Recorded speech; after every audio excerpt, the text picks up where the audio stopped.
Real Madrid না Spain, মানে ওই সমর্থকরা আসলে কোনটা বেছে নেবে? রিয়াল মাদ্রিদ ফ্যানরা কি এটা নিয়ে নিঃসন্দেহে মন খারাপ করতে পারে? তা তো মন খারাপ করবে, ক্ষোভও তৈরি হতে পারে। এবং একই সাথে আমার মনে হয় রিয়াল মাদ্রিদের জন্য এটা একটা রিয়ালিটি চেকের মতো যাচ্ছে। আমরা তার মানে আমাদের কি স্ট্র্যাটেজি, আচ্ছা রিয়াল মাদ্রিদ একাডেমি থেকে কি তার মানে স্পেনের লোকাল ফুটবলাররা উঠে আসছে না, যেটা বার্সেলোনার ক্ষেত্রে হচ্ছে।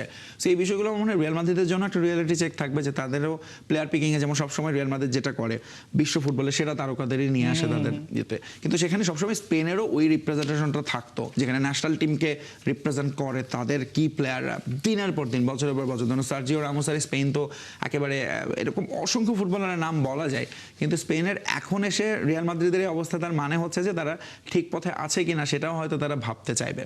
স্পেন আসলে আপনি যে কোনো বিচারে যে কোনো সমীকরণে ওয়ার্ল্ড কাপের সেমিফাইনালিস্ট টপ 4-এ থাকবে, তাদের রিসেন্ট পারফরমেন্স, এবং তারা আসলে এখন ওই ইয়াংদের উপর পারফরমেন্স করে এগোচ্ছে। ইউরোতে আপনি দেখেন কিংবা আগের ওয়ার্ল্ড কাপগুলো, সো স্পেনের আসলে এই দলটা আমার মনে হয়েছে যে এগেন টপ 4-এর দলগুলোর একটা।